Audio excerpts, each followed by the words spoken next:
কৃষ্ণ নাও হরি নাও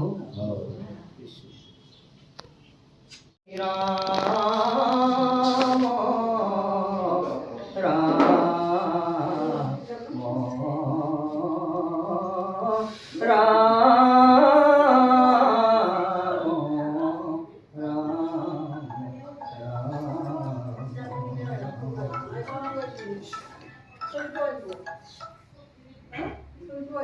Krishna Ram,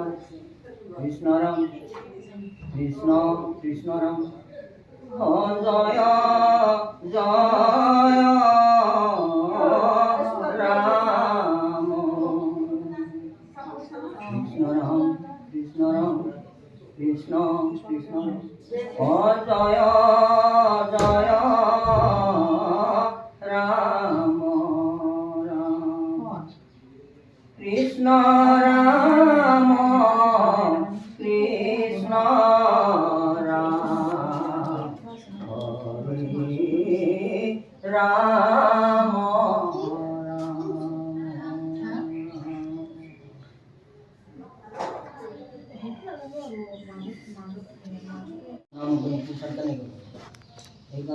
আমার উদ্দেশ্য হল আমার ভগবানক লাগে, ভগবানের নাম গুণ লাগে, ভগবানের কারণ ঠিক ভীষ্মই একান্ত ভকত মহাভাগৱত আৰু সেই ভীষ্ম জ্ঞান ভাঙি এতিয়া আমাক আমিয়ে ভীষ্ম হৈ যাব, আমিয়ে ভীষ্ম হৈ পেলাই কৰ্মবিলাক কৰিব। সেই জ্ঞানটো যে ভীষ্মই ভগৱানক সাক্ষাৎ পাই সাক্ষাৎ বিষয় দিব পাৰিছিল, তেতিয়া হ'লেও যে ভগৱান কৃষ্ণক কোনো বিষয় দিব পৰা নাছিল, কিন্তু ভীষ্মই দিছিল। আৰু তেতিয়াই সকলোৱে বিশ্বাস কৰিছিল যে ভগৱান কৃষ্ণ নিজে সাক্ষাৎ আছে। এই ভীষ্মই যেতিয়া সৰসজ্জাত কৰিল, তেতিয়া আমিও সৰসজ্জাত কৰি আছোঁ। কেনেকুৱা সৰসজ্জা? ৰাতিটো পোৱালৈকে নানান কুকটা নানান ধৰণৰ কথা আমাক কি কৰি গ্ৰাস কৰি আছে, ইমান সৰে পিন্ধি আছে। এই সৰসজ্জা, গতিকে এই সৰসজ্জাৰ মাজত আমি থাকি আমি সেই ভগৱানৰ সন্মুখীন হ'ব লাগিব, ভগৱানৰ কৰ্মখানি কৰি যাব লাগিব, আৰু ভগৱানে যি বাক্য আমাক দিছে সেই বাক্যবিলাক আমি পালন কৰিব লাগিব। গতিকে সেই ভীষ্মৰ যিটো জ্ঞান আমি তাত আহি আজি ভাগৱতখন সন্মুখত লৈ আমি স্বীকৃতি দিছোঁ যে তেওঁৰ ওচৰত আমি শৰণাগত হৈছোঁ। গতিকে প্ৰভু তোমাৰ সেই জ্ঞানখানি যাতে আমাৰ ভগৱন্তই আমাৰ কিবা দৃষ্টি কৰে। সেইকাৰণে কৈছে আসন নালাগে স্বামী থাকিম সোণত। এইকাৰণে কৈছে যে আমি আসন উচ্চ বিষয়বিলাক আমি বিচৰা নালাগে, আমি সৰু হৈ সাধাৰণভাৱে আমি থাকি যাওঁ, যে আমি উচ্চ ওপৰত গুচি যাব, আমি পূজা উপকাৰ উচ্চ ভোগবিলাক কৰাৰ কাৰণে আমি আগ্ৰহ কৰা নকৰোঁ। তো ভোগ কৰিম প্ৰভু তোমাৰ নাম গুণ, তোমাৰ নাম গুণ যিখিনি আছে সেইখিনি আমি ভোগবিলাক কৰিবৰ কাৰণে আমি উদ্ধাৰ কৰি আছোঁ। প্ৰভু তুমি কৃপা দৃষ্টি কৰা। 3 নম্বৰে কৈছে যে প্ৰথম কৃপা, যে আমাৰ জীৱনৰ যিটো কৃপা উদ্দেশ্য, সেই কৃপাটো যাতে সাৰ্থক হয় তোমাৰ কৃপাৰে। কিন্তু আমি নিজে সাৰ্থক কৰিব আমি নোৱাৰোঁ। এইটো তোমাৰ কৃপাৰে আমাৰ জীৱনৰ সাৰ, সেই উদ্দেশ্যটো তুমি আমাক পূৰণ কৰি দিব লাগিব। এটা আমাক অন্তর দিয়ার পরা প্রভু তোমার আমি কি দিম প্রভু, যে সমস্ত বিমান সমস্ত বস্তু তোমার গোটেইখিনি হৈ আছে, গতিকে এটা আমাক কি লাগিব, আমি দিম কি? তেতিয়াহ'লে আমি প্ৰভু তোমাৰ চৰণত আমি এই সেৱা, গতিকে এই সেৱাটোৱে আমাৰ আৰু বেলেগ আৰু আমাৰ এখন প্ৰভু তুমি কৃপা কৰি তোমাৰ পৰা আমি যিহেতু আহিছোঁ, যে আমাৰ জীৱনৰ উদ্দেশ্য ক'ৰ পৰা আহিলে আমি জীৱনটো, যে ব্ৰহ্মৰ পৰা আহিছে, সেই ব্ৰহ্ম আমি ব্ৰহ্ম আছোঁ প্ৰভু। কিন্তু আজি প্ৰভু তুমি আমাক জীৱধাৰী আমাক পঠিয়াই দিলে, কিয় দিলে? তোমাৰ গুণগান কৰিবৰ কাৰণে আমাক পঠিয়াই দিলে। এতিয়া যদি আমি মানৱ জীৱন ধৰি যদি আমি তোমাৰ নাম গুণ নলওঁ, তেতিয়াহ'লে আমাৰ এই জীৱনটো সাৰ্থক নহয়। সেইকাৰণে কৈছে যে কত সহায় নৰ তুমি পাই ঘৰত ভক্ত বিৰগ্ৰাৰ্থ ইমান ধ্যান তপস্যা কৰোঁ, এই মানৱ শৰীৰটো পাইছোঁ, আৰু এই মানৱ শৰীৰটো পাই আমি যদি প্ৰভু তোমাৰ নাম গুণ নলওঁ, তেতিয়া এই জীৱনটো আমাৰ বিফলেই যাব। আজি মংগলচৰণ অলপমান মই পাতি গৈ যাওঁ। হেৰা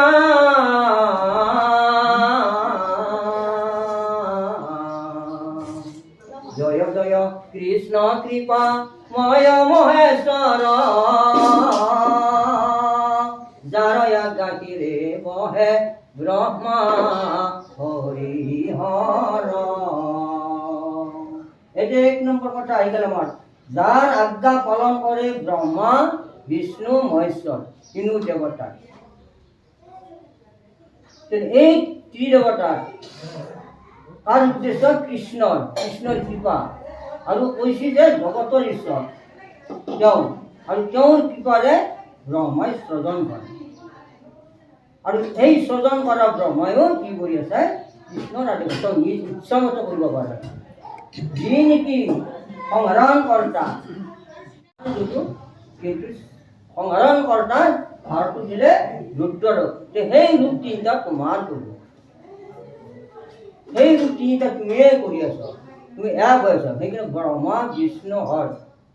তিনিও এটাই ক'ব লাগিব, এক। গতিকে এটাই হ'ল এই কৃষ্ণ প্ৰভু ভগৱন্ত পৰম ব্ৰহ্ম, সেই ব্ৰহ্মাই হ'ল বিষ্ণু, সেই ব্ৰহ্মাই হ'ল নাৰায়ণ। সেইকাৰণে ভগৱানৰ আদি নাম নাৰায়ণ। নাৰ মানে পানী, শয়ন মানে শয়ন কৰি আছে, জল ৰূপে নাৰায়ণ। সেইকাৰণে জলৰ সৃষ্টি কৰিছে নাৰায়ণ, অৰ্থাৎ আমি নাৰায়ণক নাম লয়। এতিয়া এই কলিৰ যুগত এইটো নাৰায়ণ ধৰ্ম, কলিৰ ধৰ্ম নাৰায়ণ শ্ৰৱণ কীৰ্তন। শ্ৰৱণ কীৰ্তনে কলি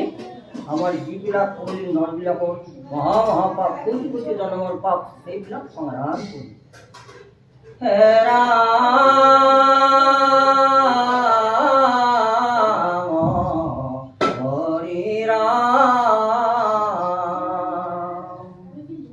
মৎস্য কুৰ্ম আদি অংশ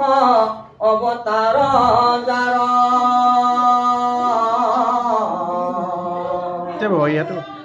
ঈশ্বৰ কৃষ্ণ কপুতি অপুতি নমস্কাৰ। এনেহেন কৃষ্ণ কৈছিল যে কৌটিবাৰ নমস্কাৰ,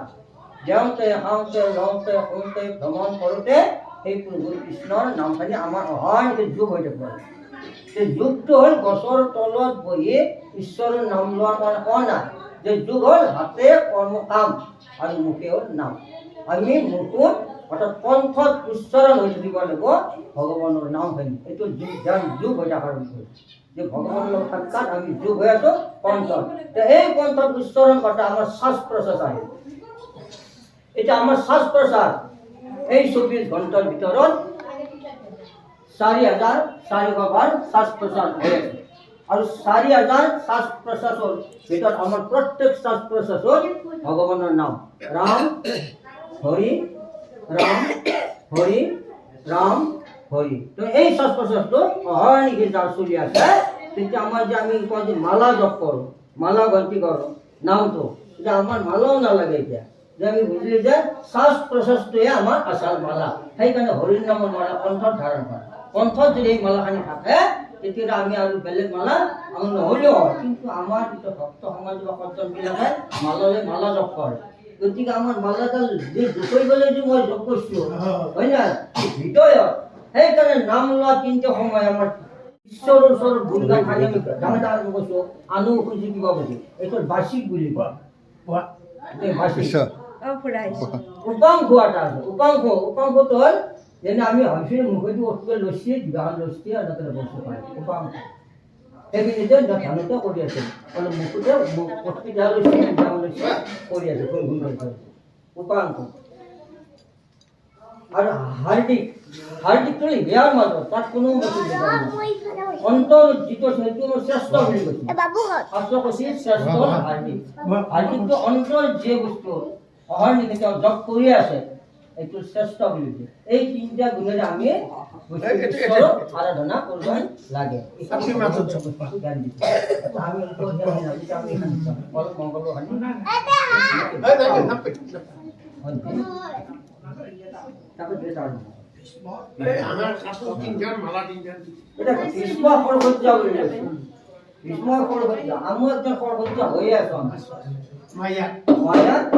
নানান রকম মানে আমাকে একদিন উঠো একদিন পড়ু একদিন হামু পানি ঢুকতে আসো একবার তোল আগর পর এই তোর ফল হচ্ছে কৃষ্ণর ফল হচ্ছে শেষ মুহূর্ত যিদিনাখনে আমি সূৰ্যগত পৰি যাওঁ অচলত লৈ যাওঁ এই তেতিয়া বাপ বন্ধৱ বিষ্ণু ভাই বন্ধু সমস্ত সকলো আহি গ'লে এই তেতিয়া ভীষ্ম সৰ্বজ্ঞ পৰতে কৃষ্ণৰ পৰিয়ালে আহি গোটেইখিনি বেৰি ধৰি আছে। বেৰিতে দুখ কৈছে কাঞ্চি নানান ৰকম কৰি আছে। এই তেতিয়া কুন্তীৰ আগত কৈছে হে মা তহঁতে কিয় দুখ কৰিছ? দুখ কৰা ভাল তহঁতৰ ঘৰত এই প্ৰভু ভগৱন্ত কৃষ্ণ এইজন আছে, তহঁতৰ কি চিন্তা আছে, কি দুখ কৰা ৰবিটো কাৰণে আহি তেতিয়া লিখা আমাক তেতিয়া আমি যে চকুৰ পানী উলিয়াই কান্দিলোগেও দিছোঁ কিন্তু হৃদয় এখন দিব পৰা নাই। দিছোঁ কেনেকৈ মায়াত পৰি কান্দি চকুৰ পানী পেলাইছোঁ। মায়া যাৰ কোনো মায়া নাই গতিকে মায়াক পৰা আমি তোৰ পালে মায়াৰ ৰূপতে কোন কৃষ্ণ। এতিয়া কৃষ্ণৰ ওচৰত আমি থাকিব যে কৃষ্ণ ক'ত আছে আকৌ আমাৰ হৃদয়ৰ মাজত আছে। হৃদয় এতিয়া আমি কৃষ্ণক পাম। এতিয়া হৃদয় হিয়াৰ মাজে নামৰ মৰণাৰে পৱত কৰ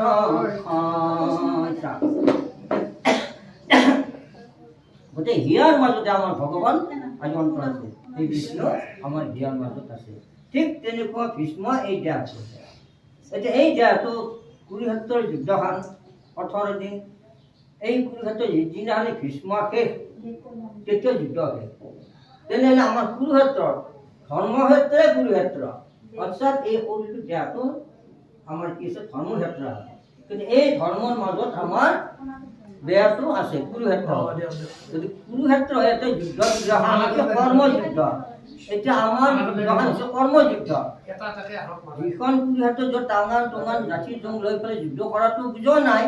যে আমাক বুজাই আছে কি যে এখন কৰ্মযুদ্ধ জীৱনৰ কৰ্মযুদ্ধত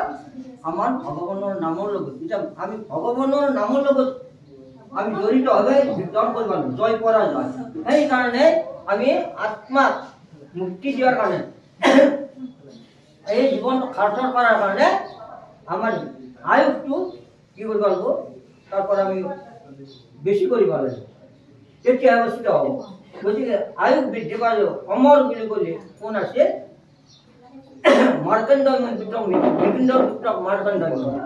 মাৰ্কণ্ডখিনি মৃত্যুক জয় কৰিছে।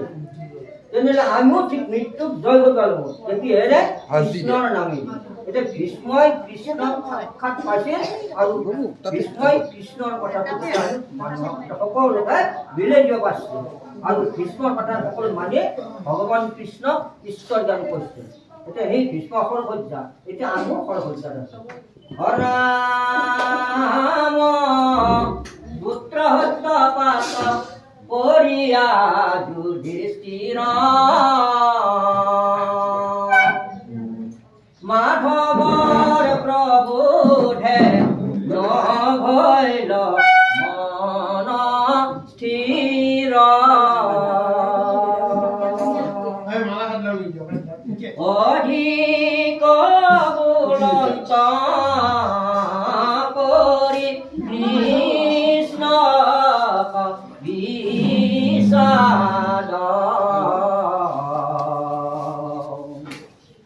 বুজিলো সমস্তে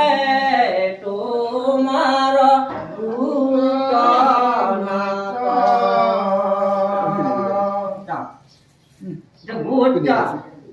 ভূত মহাপাপ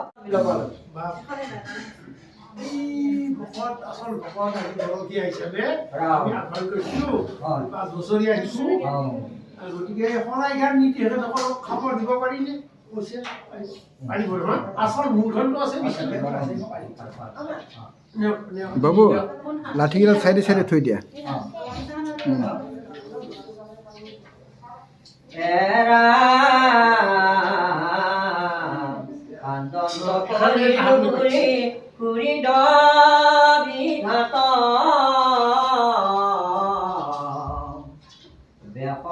বেকত নাই ৰাজাৰ সঞ্জাত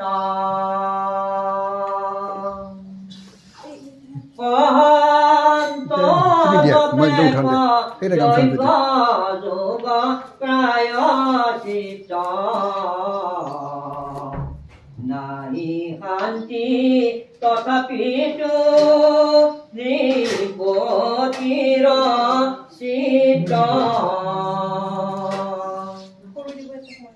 এই দেখাইটো কৈছিল এই তাৰমানে যিমান নানা ধৰণৰ কৰিছে সেইগুলো নানা ধৰণৰ দিশবিলাক দিছে তেওঁ মানে দুখ মোচন কৰাৰ কাৰণে যাতে ৰাজাৰ অলপ শান্ত এই কথাবিলাক কৈছিল কিন্তু সেইবিলাকে কাম নকৰে এতিয়া সেইটো কাম কৰিব কি আমাৰ মহাঔষধৰ প্ৰভু ভগৱন্তৰ নাম এইটো তোমাৰ নাম সেই ভগৱান কৃষ্ণ তোমাৰ হৃদয়ত আছে এতিয়া তোমাৰ কি চিন্তা কি দুখ কৰা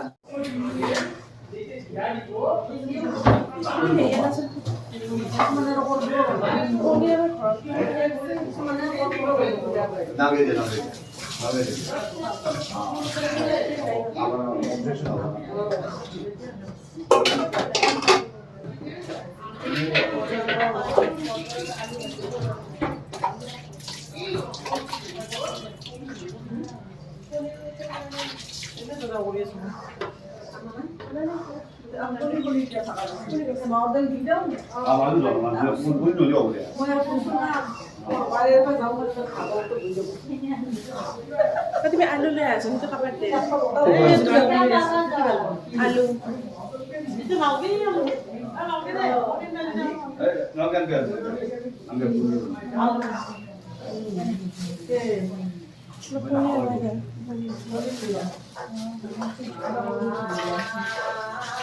itu sama off করে দাও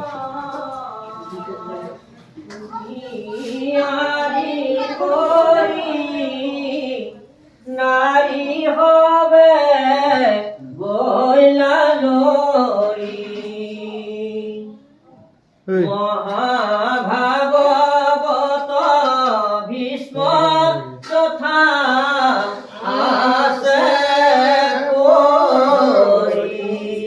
এই কৃষ্ণৰ বংশপুত্ৰ লৈ কয় পাঞ্জাৱত চিন্তি আদি ঘটা আনি লৈ ভগৱানৰ এটা নাম মহাভাগৱত আৰু সেই মহাভাগৱত আখ্যা ভীষ্মৰ লগত নামাকৰণ হৈছে নামাকৰণ কৰিছে কুন্তি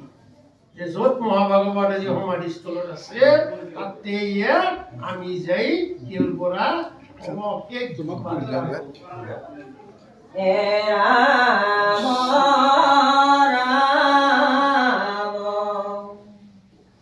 দেখিলা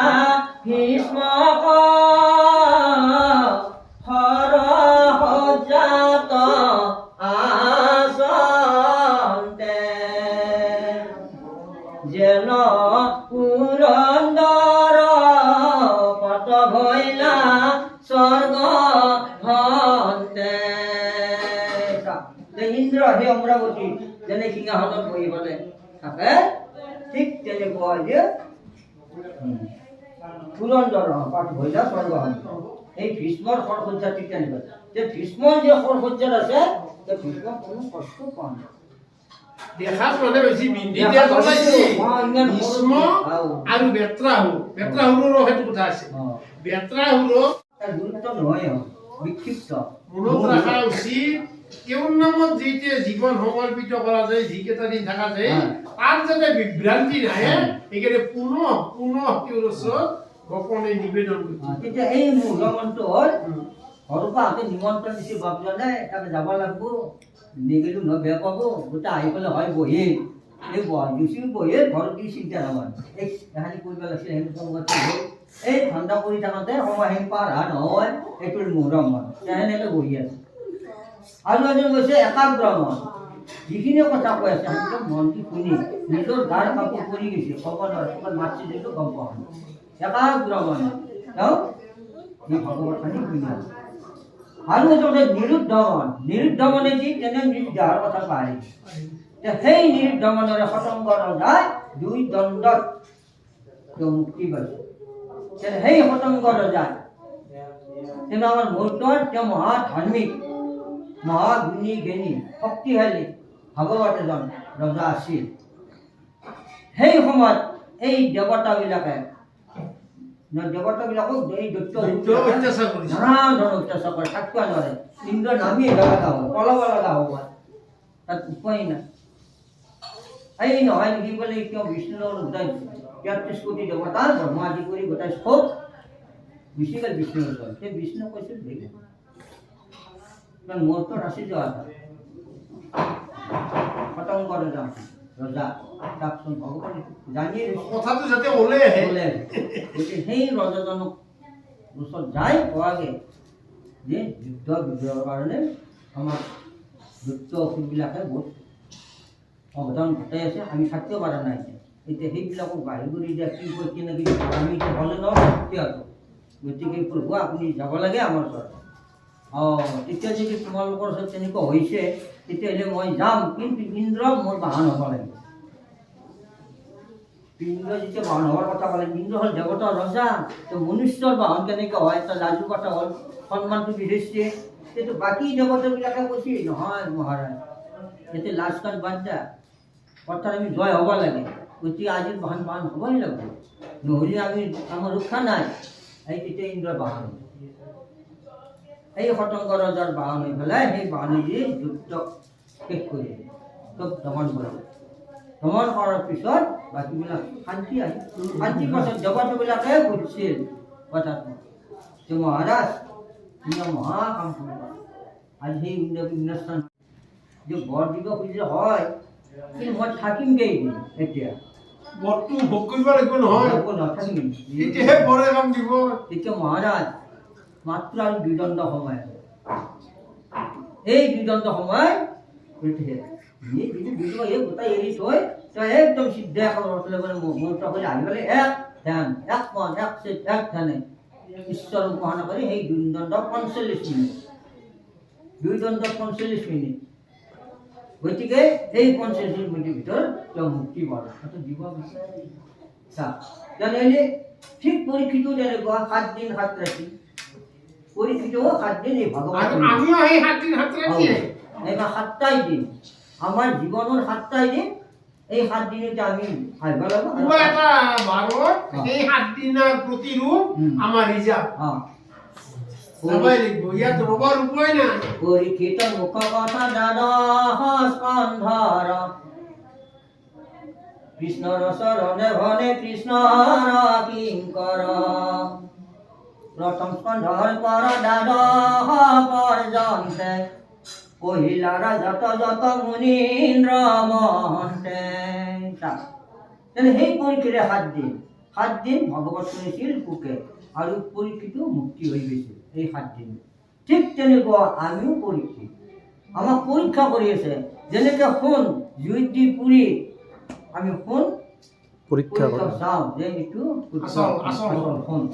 ঠিক তেনেকুৱা আমাকো পৰীক্ষা দুখ দিছে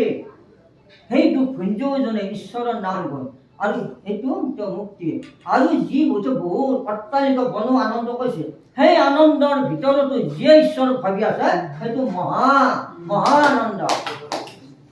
কৃষ্ণ ৰাম কৃষ্ণ ৰাম কৃষ্ণ ৰাম হৰি ৰাম ৰাম কৃষ্ণ ৰাম কৃষ্ণ ৰাম হৰি ৰাম গোপাল গোবিন্দ হৰি গোপাল গোবিন্দ ৰাম হৰি ৰাম হৰি ৰাম ৰাম ৰাম কৃষ্ণ গতিকে এইটো এই ৰাম ঈশ্বৰতে আমাৰ কি গোটেই পানী জীৱন সেইটো মুক্তিৰ পথৰ কাৰণে এই নাম পানী ঈশ্বৰ নাম হে ৰাম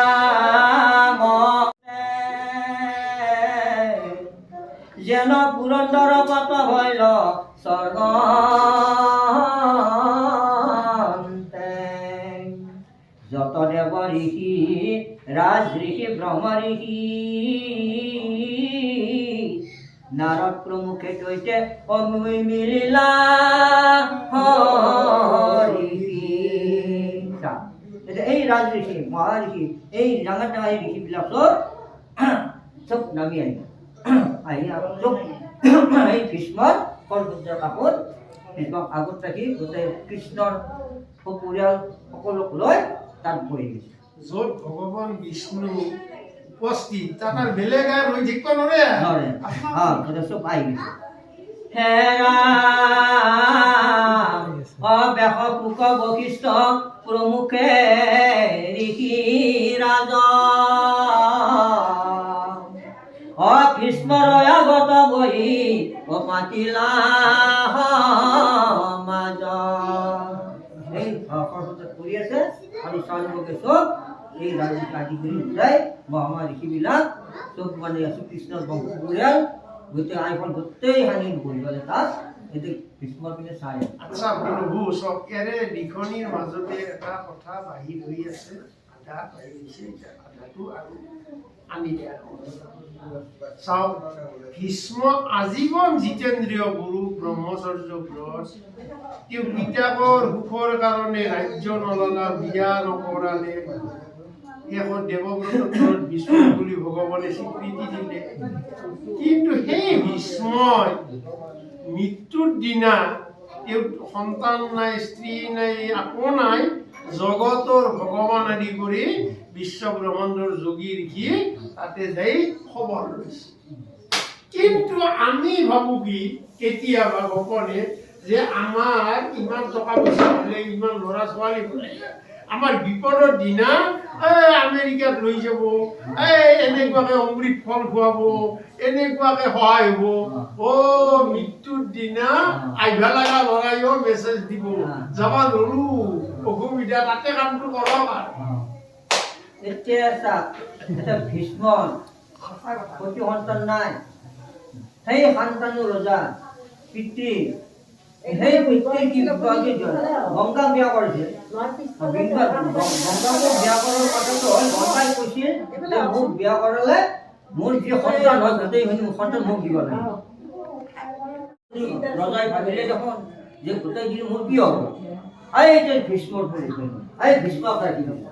এই ভীষ্মক ৰাখি দিয়াৰ লগে লগে গংগা গৈছে গংগাই গ'লেও তাতে গংগা গ'লেও তাতে আচ্ছা বাৰু কাহিনী অলপ আলোচনা হ'ব কথাখিনি বিতং হওক ভগৱন্তই কৈছে গংগাই ক'লে যে তুমি যিটো প্ৰতিজ্ঞাকে মোক বিয়া কৰাইছিলা সেই প্ৰতিজ্ঞা ভোগত মই দেৱকন্যা হেনাই মানৱৰ লগত মিলন নহ'ল কিন্তু তোমাৰ তেজস্বী শক্তি বংশটো দেখা পাই মিলন হৈছিল বাৰু কিন্তু এইটো পুত্ৰটো তুমি মনে থাকা এইটো পুত্ৰটো তুমি ভয় নিদিলা আচ্ছা যিয়ে নহওক মই এতিয়া অদৃশ্য হৈ যোৱাৰ পৰা মই আহিছোঁ তাকে গুচি যাব লাগিব কিন্তু এটা কথা ৰজা যে কি যে ইমান এটা কেঁচুৱা সৰু ল'ৰা ছোৱালী লালিত পালিত কৰিব নোৱাৰা গতিকে মোক অদৃশ্য কৰি দেৱব্ৰতক তেওঁ লৈ গৈছিল বুজিছে যিদিনা ই বুজা হয় সিদিনা তোমাৰ ল'ৰা তোমাক উভতাই 8 বছৰ বয়স পিছত গংগাই আনি পেলাই ভীষ্মক দেউতাক হাতত দিলে। দিয়াৰ সময়ত এটা বাক্য কৈছিল যে বাচ্ছা তোৰ ওচৰত মই তোমালোকে সদায় আছো, তই মোক যিদিনা স্মৰণ কৰা সিদিনা মাতৃ হিচাপে তোক মই আলিংগন কৰিম। সৰহ্যা পৰাৰ দিনা এটা কথা কৈছিল নহয় ভীষ্মই, যে মোৰ বাপা অংগত শুনি আছা, মোৰ মাথাটো হালি যায়ে, এই মাথাটো স্বাভাৱিক অৱস্থাত দেখা। তেতিয়া দুৰ্যোধনে সোণাৰ গাৰু ইচ্ছি, তেতিয়া যাই সৰ্বশক্তিমান কিয় তেওঁক বোলে চিন্তাই দি ভাষাই দি হয়তো ঢুকি নপোৱা বস্তু ৰাম নাম। যেতিয়া অৰ্জুন কলাক তেতিয়া ভীষ্ম যে বাপা তুই আনছা দেখা নাজনি মৰম কৰিছা, এতিয়া জানা মৰম মই দেহাটো আছো হলত পিন্ধি, তুই গাৰুটো মোক কেনেকে দিবি? মই যি অৱস্থাত আছো সেই সৰে হিচাপে মোক অলপ অসকে দি। তেতিয়া কৃষ্ণই হকিক দেখিছে কলা, হকি আইতে কি বিচাৰিছে হা? কোন লগে লগে অৰ্জুনৰ মাথাত বুদ্ধি আহি তেতিয়া 3 পাথৰ মাৰি তেওঁ হৰমান্দিত দুখ নপৰি আগে কলা ভগৱানৰ এটা চলনা মাথাটো ওপৰত ৰাখিছে। তাৰপিছত কলা যে আৰু এটা কথা হ'ল, মোৰ এইটো কথা কৈ মই শেষ, মোৰ অলপ পানীৰ পিয়া লাগিছে। তেতিয়া দুৰ্যোধনে কথা সোণাৰ জাৰি লতা আনি পেলাই তেতিয়া অৰ্জুনক দেখি চাই কৃষ্ণ আইতে কি বিচাৰিছে তুমি জানো? প্ৰথমবাৰ যিহেতু হৰ মাৰি দিলা আটাই মাকক বুলি মন কৰিছে গংগা, তেতিয়া জয় শ্ৰীৰাম বুলি পাতাল ভেদি হৰ মাৰি দিলা। এই সিদিনা মাক আহি ৰাম কেৱলে ভকতি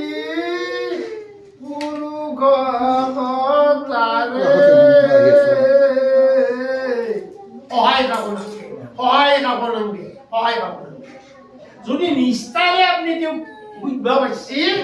আৰু সহায় নাগে, তিৰি চলি টকা পইচা য'ত যি না যি হ'ব লাগে আইয়ে লৈ আছে, হয় না?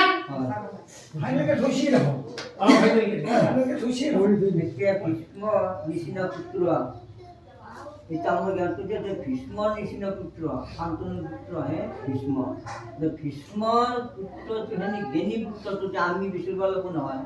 যে আমি কৰিব লাগিব নহয়, কেনেকৈ পাৰি?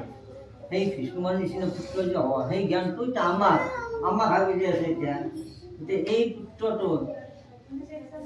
ইমানখানি পিতৃক পালন কৰাৰ গংগা যেতিয়া গুচি গেল তেনে পিতৃটো অকলশৰে আহিলে, কিন্তু তেওঁ নিজে বিবাহ নকৰি, সংসাৰ নকৰি যে মই পিতৃক বিবাহ কৰাই আৰু শান্তনু এইটোও কৈছিল যে মই এনাই বুঢ়া হৈছো, 2 দিন পিছত মোৰতো আগৰ সংসাৰ আছেই, কিন্তু কেতিয়াবা ধেমালিতে প্ৰজাবিলাকৰ লগত কৈছিলো সংযোগ বায়ু ৰূপে কেনেকে আহিলে। মন্ত্ৰীবিলাকে এই ভীষ্মই দেৱব্ৰত হৈছিল, আমাৰ পিতাটো মনটো অলপ দুখ হৈ আছে কিছু, কি হবা কৈছি যে আছে ডেকাৰ মন আছে, তাৰমানে আহুনো জানিছি যে কলে কি ৰিয়েকশ্যন হ'ব পাৰে। মায়াৰ প্ৰতি আগত মায়া খেলা কৰে, এইবিলাক মায়া ভিতৰে আমাক শেষ কৰি দিছে। মায়া হ'ল ভৰম, এটা ৰচিকে কাপ দেখে।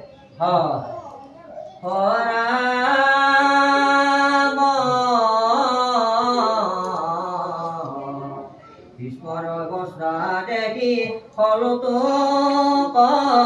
মুখে কাষতে আচন্ত কাঞ্চ চাই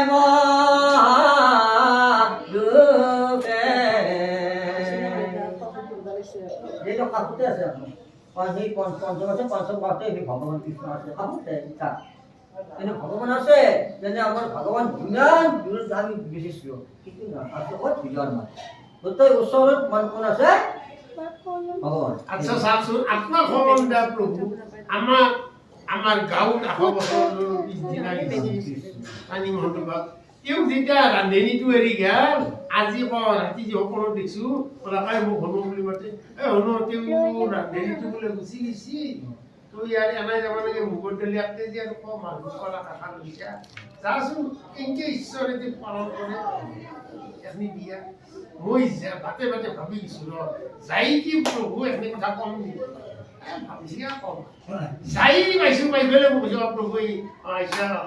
এইটো কথা শুনিলোঁ তেতিয়া আপোনাৰ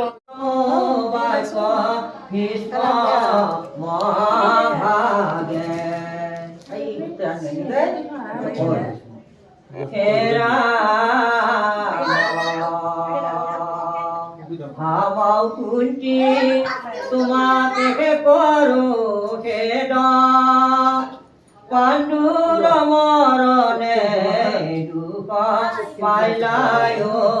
হেড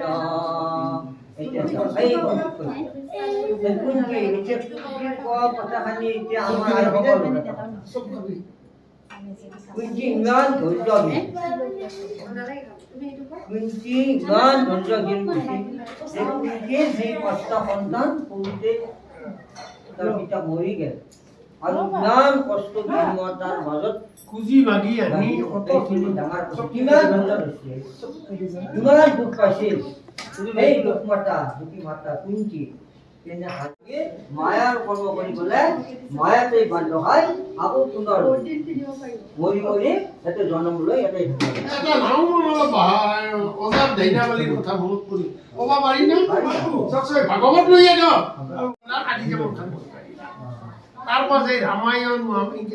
এদিন এটা হৰিমল কাকতি বুলি কি ক'লা এই তই আজি আমাৰ তাতে আছো তুমি বাপা আরে হুকা লাগে এই তোর পড়িত না চলি মোক হত লাগে খংটো বেশি কিয় মই হাসু হনি হাসুতে আনন্দ মই দেখাম না তুমিও ভাগৱত পঢ়িব লাগে হাসু বুলি মই পঢ়িবা বাতি হাসু বুলি আছে নে তেওঁ আহাৰ মায়াবী মই সব মই কম বুলিও না এইটো হুকা লাগে এটা কিয় খং মানুহ তাৰপিছত তেওঁ মাছ জাল চাইছি মাছ ভাজি থৈছি ঘৰত মানে আগে জুইয়া এৰা নহয় বাহুৰ ঘৰ তাৰপিছত মেকুৰী আহি পেলাইতো আহাৰ নাইখান শব্দ কৰি পেলাই দিলা তেওঁ কথা নাই বাতৰা নাই ঘৰতে এই যাওঁ বুলি যাওঁ বোলো এটা কওক গা এই ৰ শব্দ হৈছে খাই তেওঁ ভাবি আছে যে মাছখিনি খালা বোলো কিয় হা এই মাছ এটাও নাই বোলো বহা এই ভাত দি তোৰ আছো ইমান ইচ্ছা তোৰ আছো ভাত দি ইমান আশা কৰি মাছখিনি হৈছে মেকুৰী খতম কৰি ধাম ধুম খেতি মই ইমান কষ্ট মাৰি আছো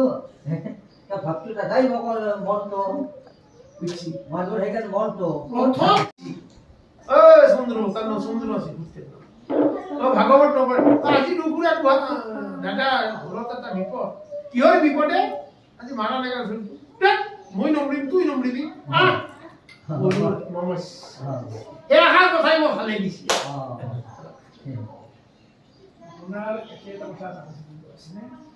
তিনিটাও তেওঁ ভাগৱত এৰা নাই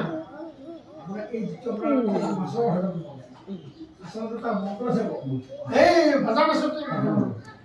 আপোনাৰ এই বস্তুটো তাৰমানে সেইকেইটা পঢ়িবলৈ যে তাক মানে আচলতে এইটো ভীষ্মৰ দেহা ভীষ্মৰ যাম দেহাটো চলাৰ কাৰণে এইবিলাক কথাৰ মাজত কথাৰ মন্থনটো হয় নে নহয় এইখন যে ৰদ কৃষ্ণই চলে আছে সেইকাৰণেতো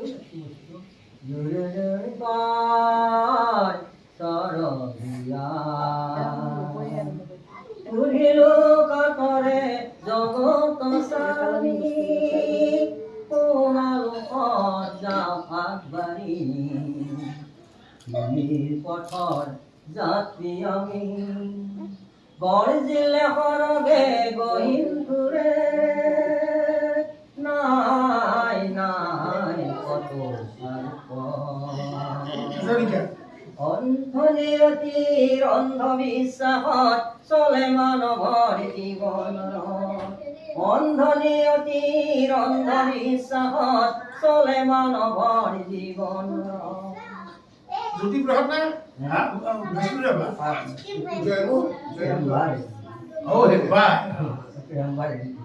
ভূপেন হাজৰিকা জ্যোতিপ্ৰসাদ বিষ্ণুৰাভাই কি বিচাৰি জানে ময়ো সেই সুৰৰ লগত বিশ্বৰ চন্দে চন্দে মহানন্দে আনন্দে জাগা জাগা জাগা অব হৰদেউ জাগা। এইটো কৈছিল নহয়। এই বাক্য ভূপেন হাজৰিকাই সুখ দিছে তাতে। গতিকে হৰদেউ, হৰ মানে মহাদেৱ, দেউ মানে তোমাক নমস্কাৰ কৰিছো, জাগা অৰ্থাৎ তুমি মোক যেতিয়া জ্ঞান দিবা, বিশ্বৰ চন্দে চন্দে বিশ্বৰ কোণে কোণে মই তোমাৰ ৰাম নামৰ বিভূতি মই সকলোকে বিকাশ। এইটো গীতৰ হে ৰাম পঞ্চপুত্ৰ গয়া কৰিলা বিদেশ, দুষ্ট ধৃত ৰাষ্ট্ৰ নিদিলে কপন ক্লেশ। ইমান ধৈৰ্য ধৰাৰ কাৰণেতো ভগৱান আহি ৰখিয়া হৈছে। ৰখি আছে, তেনেহ'লে কিয় ধৈৰ্য, আমি কিয় ধৈৰ্য ধৰিব নোৱাৰো? ভগৱান আমাক ৰাখি আছে। এইটো তাতে যে ৰখি আছে না, আপোনাক আমাক ৰাখি আছে। ভগৱান দিগম্ব এই সেই চাৰিটা তিনিটা চলি শিশু তাতকৈ হেনো কেঁচাটো 3 মাহ মাক বাপ্পাকে ভাবি আছে ৰসৰ ৰস তৈয়াৰ কৰি অনুক্ষম আকাশ বিধাতাৰ মতে হ'ব। সেইকাৰণে কি কোৱা আছে দেখোন, আপোনাৰ এটা কেঁচুৱাক যদি আপুনি সোধে বাবাটো কি হ'ব, মই ডাক্তৰ বাবাটো কি হ'ব তুমি জানা নেকি? কিন্তু আচলতে আমি কি বনাইছোঁ, এতিয়া ভাল ডাক্তৰ হওক, কিন্তু আমি আচলতে ইয়াত আনি ভাল কথা ভাল আলাপ আলোচনা কৰি জ্ঞানৰ মাধ্যমেদি ভাল ডাক্তৰ বনাইছোঁ। তেতিয়াহে তোমাৰ ভাবামতে হ'ব। নহ'লে ডাক্তৰ হয় যদি কিবা কাৰণত হয়ও তুমি মনত ইছলামত যোৱাৰ কাৰণে সাজু হ'ব।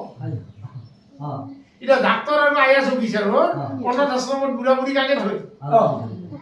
আৰু যদি থবা নোৱাৰে কাকুতি মিনতি, কিন্তু বিজ্ঞাপন দেখে দিছি যে ক'বাত নেও বুলি গাড়ীখানি দি নিয়ে তাতে নামে থৈ তাৰ ছটি দেৰা হে লৈ যায়। সেইকাৰণে পুত্ৰ ধৰ্মৰ পৰা পৰিত্ৰাণ কৰি দিয়ে। পুত্ৰ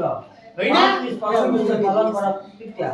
গতিকে আমি যদি সেনেকৈ পুত্ৰ নহয় তেতিয়া লিখি হ'ব। বৰ্তমান চলি আছে। সেইটো হোৱাৰ কাৰণে আকৌ কি আছে যেনে বসুদেৱ দৈৱকী 12,000 ধ্যান তপস্যা কৰি পেলাই ভগৱান কৃষ্ণ নিজে আঘা লগা আছে। যেনে পিতৃ মাতৃৰ ভক্তিৰ গুণত ভাল সন্তান, তিনিটা কিন্তু আগে গেছি। পিতৃ মাতৃৰ ভক্তিৰ গুণত ভাল সন্তান পাব লাগিলে প্ৰথম আমাৰ 1 নম্বৰ হ'ল আহাৰ। এতিয়া আমি আহাৰ স্থিতি গ্ৰহণ কৰি আছো, এটা প্ৰথম সেইটো চাব লাগে। যদি আহাৰ যদি অশুদ্ধ হৈছে তেতিয়াহ'লে জানা আহাৰৰ পৰা ৰস হয়, ৰসৰ পৰা তেজ হয়, মজ্জাৰ পৰা চবখিনি দেহা হয়। কিন্তু খাদ্যত যদি ভেজাল হয় তেতিয়াহ'লে আমাৰ সন্তান খাদ্যৰ ভেজালৰ বা মস্তিষ্কৰ বিকাশটো কমি যায়, তেতিয়া হিংসা প্ৰবৃত্তিটো বাঢ়ি যাব। আকৌ সেইকেইটা আপোনাক ক'ত দিলে? সেইকেইটা আপোনাৰ আই সমাজক দিলে যে মানে নাৰীয়ে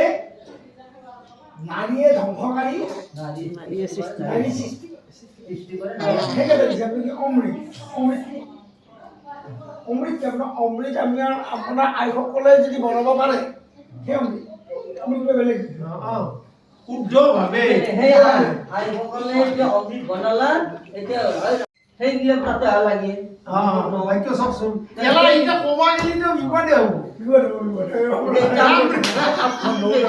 আপুনি এলা ব্যাখ্যা যদি ক'ব যায় ঘোৰ পতিত হৈ যাব। প্ৰথম বিবাহ আমি যে ল'ৰাটোক বিয়া কৰাই দিলো ছোৱালীজন, প্ৰথম ল'ৰাজনে ছোৱালীজন কি বস্তু দিলে? 3টা বস্তু দিছিল।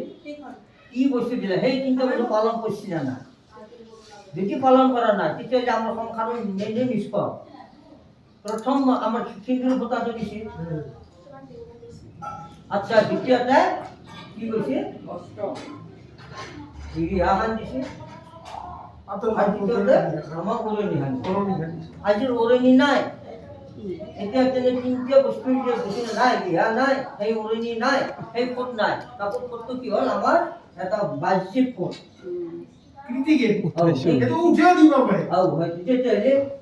স্বামী সেইটো স্বামী হ'ল প্ৰকৃতি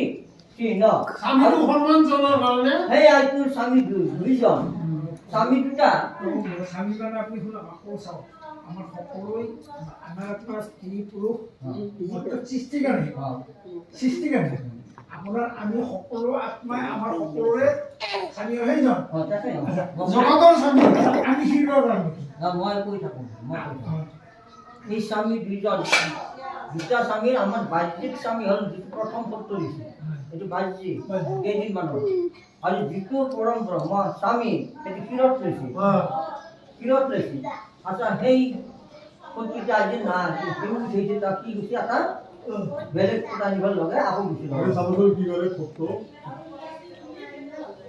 বাথৰুমত অ' সেইটোও নলয় আজিকালি। অঁ অ' ডুপ্লিকেটটো নলয় আজিকালি, ডুপ্লিকেটটো নলয়। অঁ তাতে লিখি ঘোষাত লিখি মাধৱপুৰ কৰি ৰূপিণী ৰধন ব্ৰজৰ জীৱন মোহৰ গোবিন্দ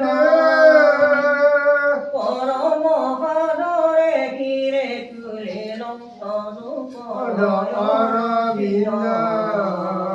ৰূপিণী ৰধন ব্ৰজৰ জীৱন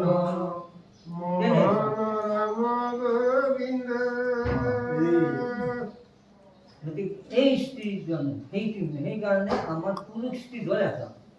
প্ৰথম পুৰুষ স্ত্ৰীজন আমাৰ ইয়াক হ'ব পাৰিব লাগে ইয়াক হ'ব লাগিলে ব্ৰহ্মাচাৰ্য ব্ৰত বুলি কৈছে শাস্ত্ৰত ব্ৰহ্মাচাৰ্য ব্ৰত হে এতিয়া ভাবে কি জানে অন্যটো যিয়ে নহওক জগতৰ হৈছে ডাঙৰ খাপৰ হৈছে সৰু খাপৰ ইমান নহয় হাইলি লেভেলটো হৈছে যে হওক যিয়ে নহওক যে বাকীখিনি কহাই নিবি ৰবা কুখাদ্য দিম কুখাদ্য ইয়াত ভাল খুৱাব খুৱাই মাথা কৰিব কৰ্কানো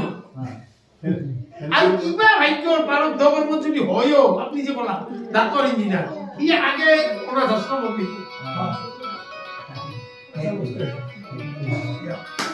ৰাম ৰাম জানো না ইটো দুখ লিখিত তোমাৰ তালে ঘটাইলে কৱাকি হয় কবনি আচ্ছা বাপ এটা গুৰুত্বপূৰ্ণ কথা চাই যদি শুনিব কাল মানে ভগৱানৰ এটা নাম কালৰ কাল মহাকাল সপ্ত হিন্দু যোনি তৈয়াৰ কৰিছে আকাশ তৈয়াৰ কৰিছে জন্ম মৃত্যু তৈয়াৰ কৰিছে বেমাৰ তৈয়াৰ কৰিছে কশ্যপ ধনন্তৰী ঔষধ তৈয়াৰ কৰিছে তেওঁৰে নাম কাল হয়নে প্ৰভু এই কুন্তীক সান্তনা দি আছে বধূ বোৱাৰী যে কালে ঘটাইছে কিন্তু কালে ঘটলেও তেওঁ স্থগিত হৈ কুন্তীৰ ফালে ভৰ দি আছে কেইটা ভৰ দিছে কওকচোন কোনদিনা ভৰ দিছে পাণ্ডৱৰ ফালে যিদিনা সভাৰ মাজত দ্ৰৌপদীক সিদিনা দ্ৰৌপদী প্ৰথম আহিছিল বাক্যটো যে দুখাখনে মোক ৰজস্বল অৱস্থা দিছিল ভীষ্ম আহিছিল ভীষ্ম কালৰ কথা কিব পাৰি যদি এই দুৰ্যোধন কিয় তোমাৰ কৈছা এইটো কাম নকৰিলে পাপ নহ'লে বধ নহয় সেইকাৰণে ভীষ্ম মনে যে ঘটনাটো পাৰে সেই কৃষ্ণই কটক কৰিছে এলা টেকনিকেল মহাভাৰতৰ দৰে ডাঙৰ যুক্তিৰ বুদ্ধি নাই ৰাজনীতি ভাগৱতৰ দৰে তত্ত্বগধুৰ বুদ্ধি নাই যদি আপুনি পঢ়িবা জানিছি পৃথিৱীত জোকে নাযাওক আপোনাক ঠগাবা ঈশ্বৰে পতনে দিয়ে হয়নে বা কিছুমান আগত সময় গুলো দিছে মানে সময় কৰ্ণৰ পৰীক্ষাও কৰিছে নহয় যে এই ৰজস্বলাৰ অৱস্থাত যে দ্ৰৌপদীৰ এনে গতি কৰিলে তুমি কিবা মাতিলানে আগতে পাপ কৰছে এগুলো সব ঘুৰে ঘুৰে একেটাতে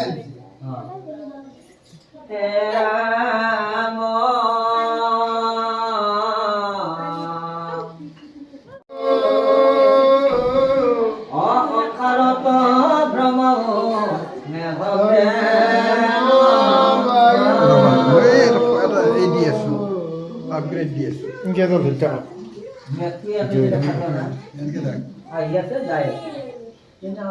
সূৰ্য উদয় হৈ আছে মাৰ যাই আছে আমাৰ এটা দিন যাই আছে আপনার দিল্লিতে 24 ঘন্টা যায় আছে আমার কিন্তু আকাশ এখন ঝড়ে রবি রথ জলগত হরে জগত আমি গেল আমি তো কব না হেরা ধন জন জীবন কিলেকে করে অকালকর কিবে হেন আছে কাল মানে বিপদ আপদ দুর্বৃত্ত অহংকার সব ভস্মভূত এক সেকেন্ডত কৰিব পাৰি বিধাতাই সেই বিধাতাৰ লগতে ধেমালি কৰিব দিছি পলিৰ লোকে পুৱা এটা হ'ব গধূলি এটা হ'ব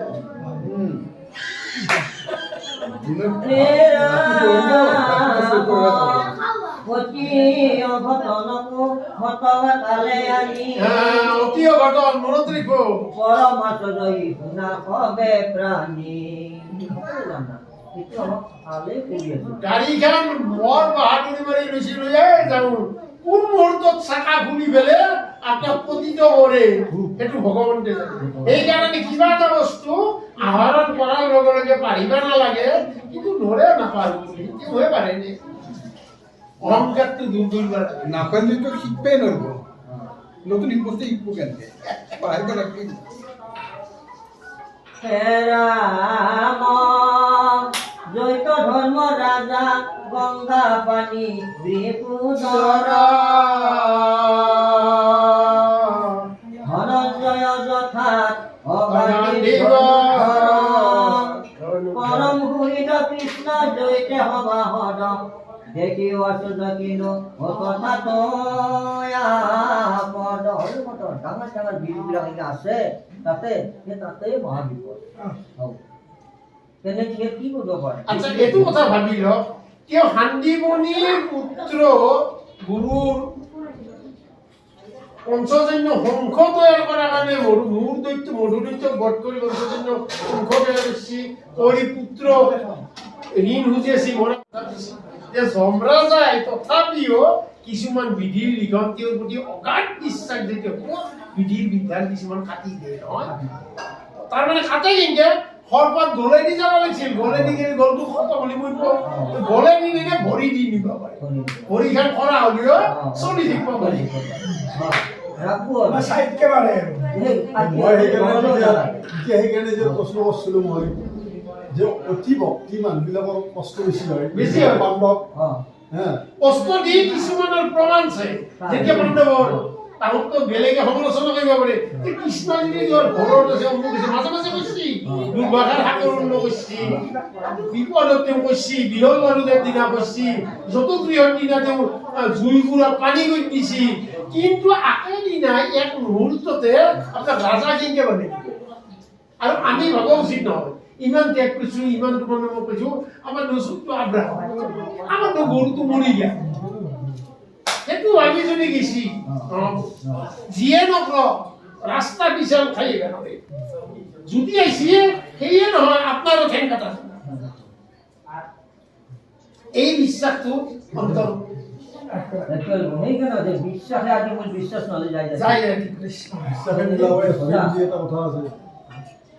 সেই বিশ্বাসক সুদৃঢ় বিশ্বাস বুলি সুদৃঢ় কৈছি তাৰমানে 10 জনে ৰংগে লক্ষ্যজনে কওক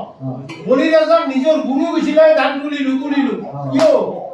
তোক চলন কৰিব আহিছি হ'ব তুমি তোমাৰ কথা বাধ্য নহয় যদি ভগৱান নাহিলৈ উৰুহি ইটা শুনত নাই দেখ দি কৰে কথা জানি লৈছো কলাদক ভাইকে হাত লাগে দিলা দুই ফেললা কিয় এই এটো ৰাস্তা জানাই কিটা যাওক এই বিশ্বাস আপোনাৰ ইমান শক্তি চাওক স্তম্ভ স্তম্ভত তাৰমানে বাক্যৰ গান্ধী আতৰ ফুটাতে কলাদৰ বাক্য পূৰণ কৰি ভকতৰ বাক্য ভকতৰ বাক্য ৰক্ষা কৰা হেতুকে তাৰমানে কি কৈছে এতিয়া আমাৰ স্তম্ভৰ ভিতৰত তাৰমানে আবিৰ্ভাৱ এই বাক্যক ৰক্ষা কৰিছে আৰু কৈছে তেওঁ যে ওৰ দৰ্শন তোৰ বাক্যত ধৰি ধৰিছি এতিয়া তাৰমানে সেই 7 নম্বৰ গম্ভীৰ দলতে যে মইনিৰ উদ্ধাৰণ কৰিব লাগিছি কৈছে বলি ৰাজা কাটি কৰি ফেলে সমুদ্ৰ বাকুকি আনি কিন্তু তাহাঁতটো নুখালা কি কাইদাকে মইনিৰ ধৰি ছোৱালী এটাৰ অমৃত ভাগালা ছোৱালী দেখি চাই থাকাতে আচৰণ হৈ গৈছে এলা পঢ়াৰ পিছত তাৰ সেইকাৰণে হীৰেন্দ্ৰনাথ ছাৰে আমাৰ এজিপি এটাই কৈছে যে পৃথিৱীৰ এই শংকৰ মাধৱৰ শাস্ত্ৰ আৰু মহাভাগৱতৰ যিটো অনুপম ব্যাখ্যা আমেৰিকাৰ আগে পৃথিৱীৰ কোনো শাস্ত্ৰ তাৰ লগত ফেৰ মাৰিব পাৰে আমাৰ সেই যেনেকা আলোচনা কৰিলোঁ বা মিটিং হ'ল আলোচনা প্ৰথম কি হ'ব অলপ মানে শান্তিলে হ'ব ক'ব ইটো সিটো মানে হেৰি হৈ যাব সেইটো বি হঠাৎ কাৰোবাৰ হট্টগোল লাগি যাব হাহাকাৰ লাগি যাব প্ৰথম তাৰপাছত খাম পাতো লাহে লাহে তাৰপাছত খাৰ খানি বুলিলে অমৃতটো গাই যাব সেইকাৰণে কালপুত সেই দিশটো কোনে আছে মহাদেৱে কৈছে মহাদেৱে সেইকাৰণে সেই মহাদেৱে কণ্ঠত লৈ আছে নীলকণ্ঠ নাম সেই নীলকণ্ঠ নাম গতিকে এই শিৱৰ যে আমাৰো ঠিক কালপুত বি এতিয়া আমি যে আপোনাক যে এটা কথা ক'লো এইটো কাকো ক'ব নালাগে কিন্তু দুদিন পাছত আমি কাজি যাই কাৰণ বিষটো ৰাখিব নোৱাৰে এইটো এই তাৰে নিমন্ত বাপে তিনিখান মান মোক আছুতীয়াকৈ মাতি নি এখেতো সহজ দিছে আমাক কৈছিল কথা বোলো হয় নেকি গতিকে সেই কথা কাৰণে আমি ৰাখিব নোৱাৰি সেইখিনি কথা ক'ব নোৱাৰে গতিকে সেই বিষ সেইটো কালপুত বিষ সেই শিৱ শিৱ মাতে এতিয়া শিৱ হ'ল মংগল নাই এতিয়া আমি মংগল কামনা কৰিব লাগে সদায় শিৱ সদায় মংগল অৰ্থাৎ সদায় শিৱ মানে সদায় মংগল তেনেকৈ সদায় যদি মংগল থাকোঁ জীৱটো সদায় শান্তি পাই থাকিব শান্তিটো আমাৰ নিজে আনিলোঁ কিন্তু শান্তি যে শান্তি শান্তি শান্তি তিনিবাৰ ব্যক্তি নিজে শান্তি তাৰপিছত মোৰ ভকত সমস্যানে ওম শান্তি আৰু হয় গোটেই শান্তি গোটেই বিশ্ব হয় তিনিবাৰত তিনিটা শান্তি আমাক আনো শান্তিটো যাব মই যদি বস্তুটো শান্তি আনো কিন্তু মোৰ সমাজখন শান্তি হ'ব যেতিয়া সমাজখন শান্তি হয় তেনে বিশ্ব শান্তি হ'ব আগলাই নিজৰ শান্তিটো বিচাৰিলে কেঞ্চেল হ'ব সেইকাৰণে মহাত্মা কৈছিল ভক্তি কৈছিল প্ৰহ্লাদে ভক্তি বুলি তেওঁ ভক্তিত ভগৱান নৰসিংহ কৈছে সন্তুষ্ট আৰু সন্তুষ্ট প্ৰহ্লাদ কৈছে প্ৰহ্লাদ আমাৰ ভক্তিৰ মই সন্তুষ্ট এতিয়া তুমি মুক্তি লোৱা এই প্ৰভু মোক মুক্তি নালাগে মোৰ লগৰ যে এই দৈত্য ছোৱালীবিলাক আছে তাহাঁতে মুক্তি হ'ব নহয় মোৰ তোমাৰ নাম গুণখানি মই লৈ থাকিব পাৰিলে ভাল সেইকাৰণে ভকতে কৈছে যে নাম মুক্তিতকৈ শ্ৰেষ্ঠ নাম মুক্তি দিলে কি হ'ব নাম ল'ব নোৱাৰে গুচি গ'ল জনম নহয় গতিকে নাম যদি মই সদায় লৈ থাকিব জনম লৈ নামতে মই মুগ্ধ ৰস থাকোঁ তেতিয়াহ'লে মোক আৰু মুক্তি দিয়া লাগে মুক্তিতকৈ শ্ৰেষ্ঠ নাম এতিয়া নামে এতিয়া আমি নাম গাই আছোঁ আনন্দ লাগে বিদ্যা দুৰিতটো অলপ মাৰৰ পাছত যদি জনম নহয় আনন্দটো যদি আহে আনন্দ কি আৰু কি লাগিব ৰাম নাম লোৱাৰ সমানটো আনন্দ দ্বিতীয় ক'বই নাই এইভাবে নামটো হ'ল বৰ আনন্দৰ বস্তু এই আনন্দটো আমি কোনে আনিব লাগিব আমি নিজে আনিব লাগিব বেলেগে আনি দিব নোৱাৰে বেলেগে প্ৰহ্লাদক চা কিমান শাস্তি দিলে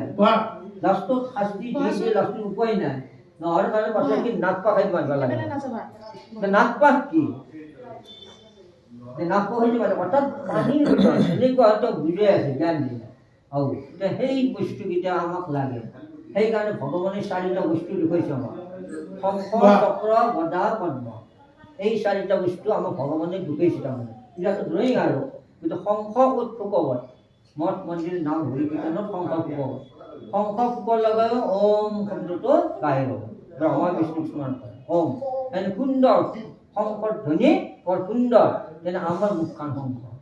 আমাৰ মুখৰ ধ্বনি শংকৰ নিচিনা উন্নতি বচন বৰষত বজনে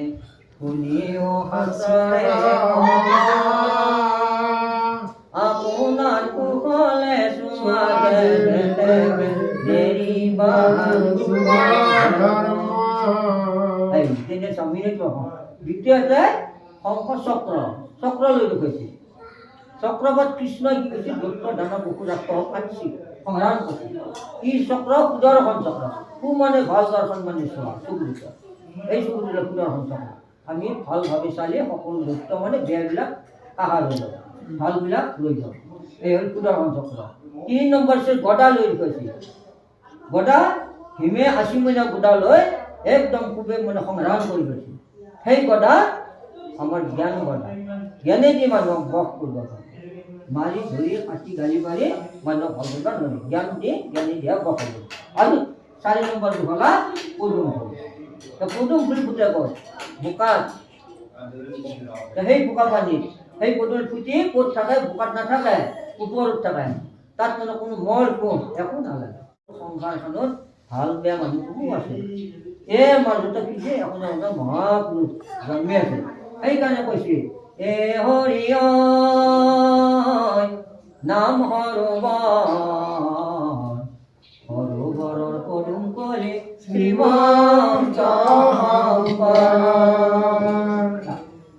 এনে হ'ল এজন মহাপুৰুষ শংকৰ পদুম ফুলৰ কলি বুলি বৰ্ণনা কৰিছে তেওঁ কি আমাক নাম না দিয়ে সেই তালা কি দোকান পাতিছে বজাৰ পাতি দিছে বেচা কিনা ৰাম নাম কৰিছে কিন্তু সেই গাঁৱত আজি নাই গাঁৱত নাই গ্ৰাহক নাই ৰাম নামৰ গ্ৰাহক নাই হৰি নামৰ ৰত্ন বিকয় জগত চলে বৈকুণ্ঠ হৰি নামৰ ৰত্ন কি ডাঙৰ বেপাৰ তাততো হৰি নাম ৰাম নাম যেনে হীৰা মানি মুক্তৰ বেপাৰ কৰিলে বজাই বান্ধি আনিলো ওজন হৈ নাৱত ভৰিলো না ডুবি যাওঁ ইমান আনিব আমাৰ ইয়াৰ ৰাম নাম যদি ভৰা হয় তেতিয়াহ'লে কি হ'ব আমাৰ পাতা আমাৰ ইয়াৰ বেদিনা অধিকাৰী এই কিজন ঘোষাখান দিছে মই 3 বাৰমান পঢ়িলো ইমান অপূৰ্ব ব্যাখ্যা গজেন্দ্ৰ গা গজেন্দ্ৰ শ্যামন্ত হৰণ বলি চলন অনাদি পতন ইমান ধুনীয়া ব্যাখ্যা কোন যুগত লিখছি অনুবাদ যদি হৈছে তাৰ সমান অন্য আখৰৰ সামঞ্জস্য চাবচোন তেখেতে বিয়া আহি পেলাই বকাচাল হৈছিল ভাত নাখলা আৰু হেমভাইও আহিছিল চবতকৈ আচৰিত কথা হ'ল মানে আদি জামাল খান বাপৰে বাপ এটা আহাৰৰ ইফাল ইফাল নোহোৱা নাই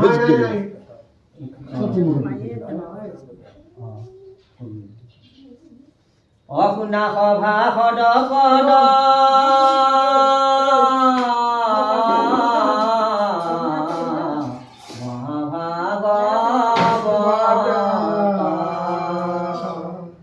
হৃদয়ত বিচাৰি কথা লৈবা এতিয়া আমাক তত্ত্ব লগাইছে কথা হৃদয়ত